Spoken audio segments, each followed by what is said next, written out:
Everybody was asking me. They all wanted to know what I would do if CP didn't win. What I would do if I got my main event prediction wrong. I guess we'll never know. I guess we'll never know. Woo! Listen, guys. The JDM versus Carlos Prates just wrapped up. Carlos Prates won by a third round KO. I don't know, it was actually getting kind of hard to watch the beating that CP was putting on JDM. I predicted a second round KO and it came the third, and I'm still more impressed than I thought I'd be. JDM started off all right. He started off all the beginning of the rounds all right, except the third. He was landing on Carlos Prates, not too much actually. Carlos Prates was rolling with a lot of the shots, a lot of them just barely missing, but he was landing, he was moving forward. But the moment he felt Prates' power, he started going backwards. This genuinely might be the Aussie 9-11. It really might be. I don't think I've heard the crowd seem more disappointed than maybe a little earlier on this card, the Tai Tui Blobster fight, but we'll get to that.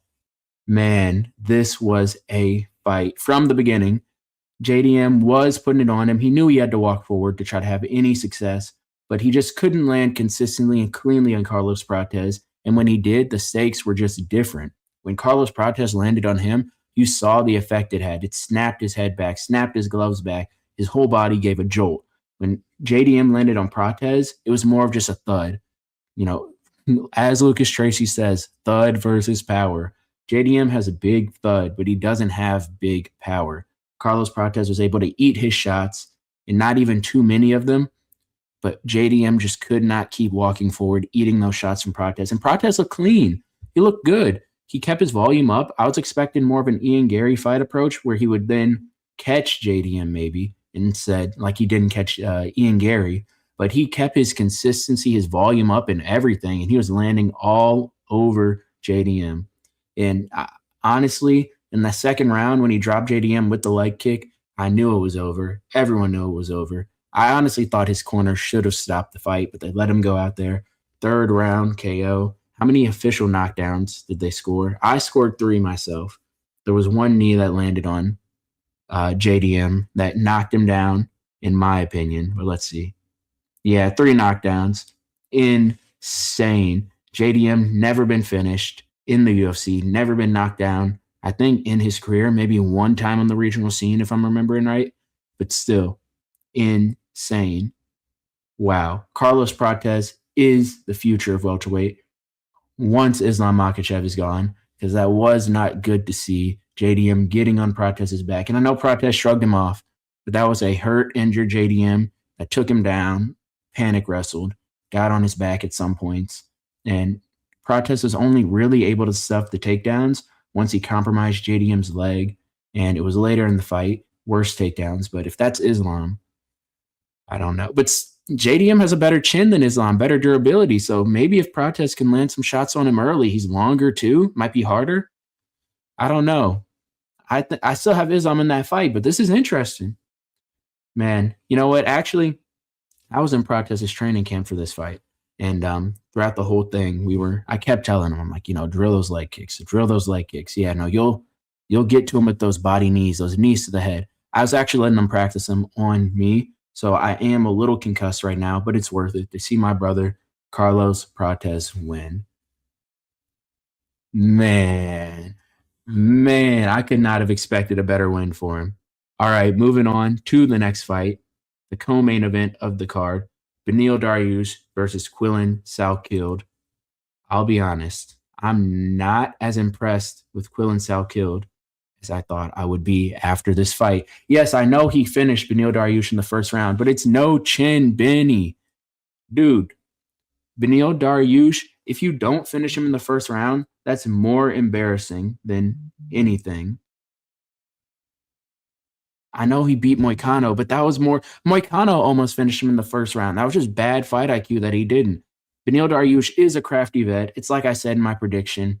He can make a fight challenging. He can make it difficult, but his chin is just not there. And he dropped Quillan Salkilde in the first round at the beginning of the round. I think it was with a knee No, it was a head kick that was partially blocked, but then a jab right after dropped him to a knee. And then Dariush was able to go for those takedowns, shoot the takedowns. Impressive takedown defense and grappling defense from Quillen Salkeld. But man, let's see. All right, they didn't credit Dariush with the knockdown, but we all saw it. I genuinely think that the Aussie crowd would have been on some sort of watch if Quillen Salkeld had been finished in the first round by Unk Beneil Dariush. But I'm glad to see Quillen Salkeld got the KO win in the first round, did what he should have, faced a little bit of adversity. I don't know how much I can rate it because it's against Dariush, and that's how you beat Dariush. And it seems that's how everyone who's decent can beat Dariush. I don't know. I guess we'll have to see. This fight didn't really show me anything new. It didn't prove anything to me. So we'll see moving on. But good win from Quillen Salkeld. Let's go, mate. That was my Australian accent. Is it too soon for the Aussie crowd after the JDM fight? Anyway, moving on. I just know the Aussie crowd was mad too. Back-to-back Steve Erceg, Quillen Salkeld win. They thought they were getting the big three, but they did not, unfortunately.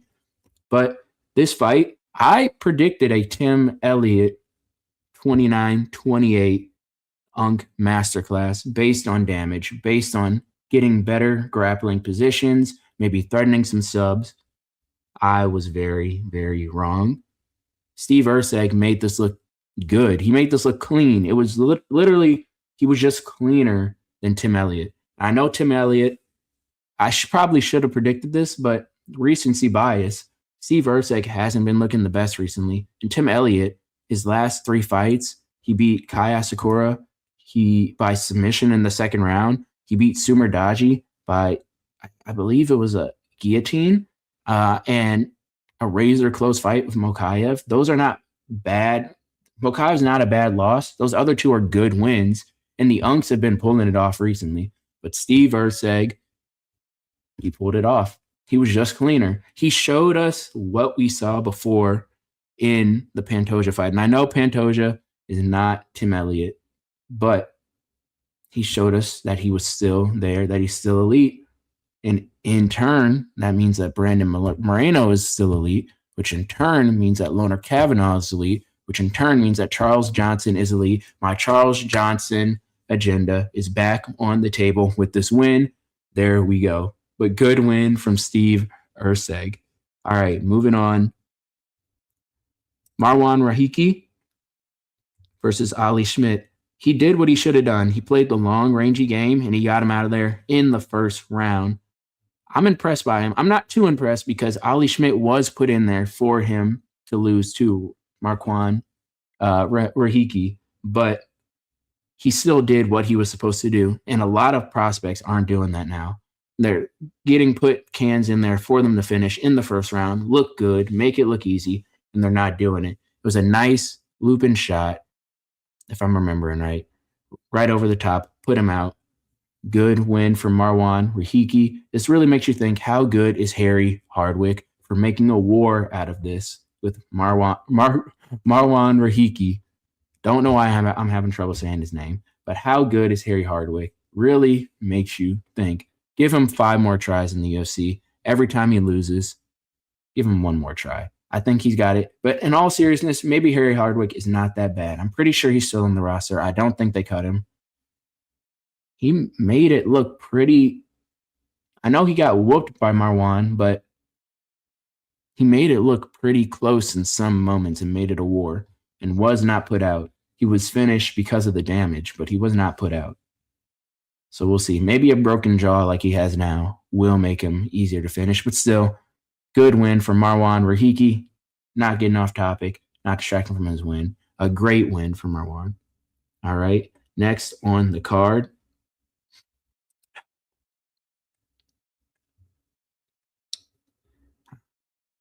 I see how it feels to be an Aussie tonight. I really do see how it feels. Shamil Gaziev. I'm broken.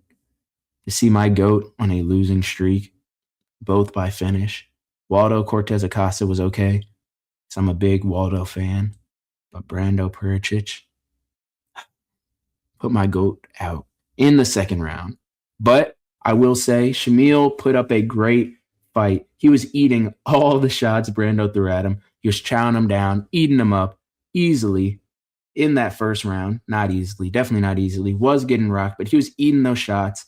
This was kind of like a poor man's, a blob man's, a big blobbier version of Curtis Blades versus Josh Hokett in that first round, at least. They were throwing shots. I don't know how Gaziev was not put out.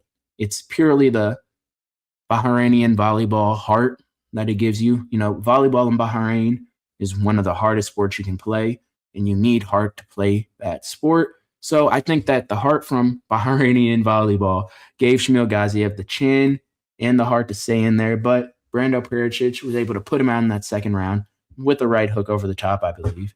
And he kind of fell similar to what he did in the Waldo fight. He was not put out cold, but I'm just grasping at straws here. My GOAT, it might be over for him.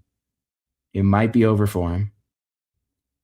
Man, I'm just reminiscing about the good old days of the Shamil Gaziev title run. And it will be back. It will be back. We're going to need a few more fights for that. But congratulations to Brando Pericic. No congratulations. That was a fluke. Without that fluke, Shamil Gaziev would have won. He was just picking it up. Matter of fact, I heard that he heard his DoorDash order had just arrived, and he just wanted the fight to end early. So if Shamil Gaziev at DoorDash parity wins this fight. All right, moving on to the first fight on the main card. Tai Tuivasa versus Louis Sutherland. I probably look real dumb right now for picking Tai Tuivasa to beat Louis Sutherland. Man. Because Louis Sutherland, don't let anyone tell you otherwise. Louis Sutherland is not a good fighter. He is not good at all. Maybe he's better than his record looks because he did go against Brando Pericic and Walter Walker. But in both of those fights, he showed nothing that made him look good in any sort of way. And he's off his regional scene steroids, his regional scene juice. So you can't blame me for not picking him. I know Tai is, bad now, but look at the guys he's lost to. They're all kind of decent, or maybe they're not. Maybe Louis Sutherland just blobbed him for 3 rounds, did better than who's the big Brazilian Tuivasa just fought last? How am I forgetting his name? Wait, I know his name. Obviously, I know his name. Everyone knows his name. The big Brazilian. He's like 6'7" or something like that. Lost to Derek Lewis. Everyone, you guys know I know who I'm talking about, right? You got Taliesin Teixeira. Yeah. You got. No one can call me a casual for not remembering Taliesin Teixeira's name for a second. And if you do, you just can't. Anyway, let me get back on topic of this fight. Tai Tuivasa, Louis Sutherland. Louis Sutherland just blobbed him for 3. No, I can't even say that. He was outstriking Tai for a decent bit of the first round before he started blobbing him. And I know Tai landed a couple good shots, but Tai's best shots were those couple of ground and pound shots he landed before Louis Sutherland genuinely pulled off. I didn't even know. It was just a blob heavyweight move and got on top of Tai Tuivasa. I can't even remember what he did, but it only would have worked on the blob Tai Tuivasa. Tai Tuivasa made him look like Charles Oliveira with that sweep that I'm pretty sure it was a sweep, was it? I can't remember how he even got on top, but it was after Tai stuffed a takedown. And instead of disengaging, Tai started to throw some ground and pound like he kept doing in this fight. He would keep, instead of just defending the takedown, trying to throw knees, trying to throw punches, when he had the takedown already defended and then get taken down. I don't know what it is. I don't know. I think it's time to cut Tai Tuivasa and cut Louis Sutherland too. Don't think because he won this fight, I'm impressed. All this fight showed me is how bad Tai was. It did not show me how good Louis Sutherland was. Matter of fact, this fight made me think less of Louis Sutherland. And I know I predicted Tai to win, and I know this sounds like coping, but Just cut both of them. Just cut both of them. Cut Ty. Don't give him another fight. Put me out of my misery. I can't deal to watch another Ty loss. 7-fight losing streak. Is that the record? I'm pretty sure Tony has the record right now, and I'm pretty sure it was 7. I think he's tied Tony. He was 1 fight away from fighting John Jones. The funniest part is it's not like he could have done worse than Ciryl Gane did. 1 fight away. After the Ciryl Gane John Jones fight, I was one of the people saying, hey, I don't know, man. Ty might have done better. He has power. He could have fluked something. Looks stupid now. I do. All right. And these prelims, they were all right. They were pretty decent. Cam Rouston did pretty good against Robert Brycek. I thought it'd be more competitive, but I still picked Cam Rouston. Junior Tafa, I picked him by first round KO. That's exactly what happened.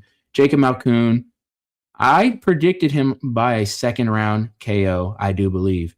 And he went to war with GM3 in the big 2026. Wow. We're going to move over that. That's embarrassing. Jacob Malkoun arguably got robbed by Brendan Allen. Yeah. All right. Colby Thickenese, not a robbery, contrary to what a lot of people are saying. I had Colby Thickenese winning round 1 and 2. Vince Morales, though, did what he always does against prospects and made it a hard fight, made it a pretty close fight. But I do think he lost. Don't think it was a robbery. Not holding this against Colby Thickenese either. Vince Morales has made hard fights for Raul Rosas. Who else was it? Eric. Who else did he fight? Oh, Elijah Smith, not Eric Smith. Elijah Smith made a pretty hard fight out of him, so I'm not holding that against him. Then we have Ben Johnson, Wes Schultz. A fluke. That was a fluke. My prediction for this was Ben Johnson, and I think actually it should be counted because flukes don't count. Jonathan Mikhailov, Themba Gorimbo. Themba is now homeless because The Rock has taken his house back. Jonathan Mikhailov, split decision of Themba Gorimbo in the big 2026 as well. Embarrassing. And finally, Cody Steele. I know I picked against him, but I don't care. Us Cody Steele enjoyers are back. Woo! There we go. Cody Steele is back on a win. Title run starts now. All right, let's see how I did on this card. Pick Don Marfan. So lost 1. Got this one right. Got this one wrong. 2 and 1. 1 and 2, I mean. 2 and 2. Who did I pick? Yeah. 3 and 2. 4 and 2. 5 and 2. 5 and 3. 5 and 4. 6 and 4. 6 and 5. 7 and 5. 8 and 5. So not the best picks, but not the worst either. Went 8 and 5 on picks, but I got the main event right, so that should count for like 5 picks. But yeah, this was a pretty decent card. I liked it. The Aussies are probably on some sort of watch right now. Aussie 9/11 just happened, so I feel bad for them. But I'm happy with this main event. Pretty decent main card overall. Prelims, not that. They weren't bad, not great either. But main card, I enjoyed a lot. Yeah, so that's it. Guys, remember, like, subscribe, and share this video with your friends and family, especially your Aussie friends and family. Just to, let them know someone is going through this Tai Tuivasa loss with them at this very difficult time. Don't show them my Carlos Prates reaction. But that's it for now. Thank you guys for watching, and peace.